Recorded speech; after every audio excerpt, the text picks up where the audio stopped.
considered the most negative day of the Jewish calendar. I mean, if you read all the different sources, you can just, there's a laundry list of horrible tragedies that have happened, throughout history, not just the destruction of the temples.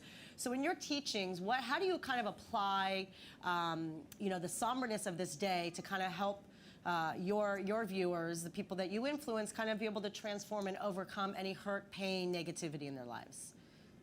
Great way of putting it, because everything we learn in Judaism and in history is also applying to our personal lives.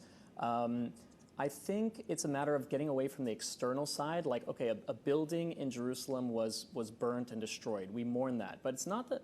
It's going to the essence of what we're really mourning on Tisha B'Av, and it's the divine consciousness and clarity that we had in the times of the temple. It was what the temple represented. It was the miracles and the consciousness and the prophecy, and that time was a time where there was a divine consciousness that existed that right now we miss that. We yearn for that revelation of God in our lives, because a lot of the evil and bad that we see is just from a lack of that divine consciousness and humans against humans. That was a time in King Solomon's time was a time when peace reigned. So I think we got to go back to like the source of what we're really mourning, and that makes it much more relatable to our daily lives. How can we gain that consciousness in our lives? How can we make ourselves into a temple that God wants to dwell in, right? Because in Hebrew it says, "V'asu li mikdash v'shachanti betocham." God says, make me a temple, yes, so that I can dwell in you.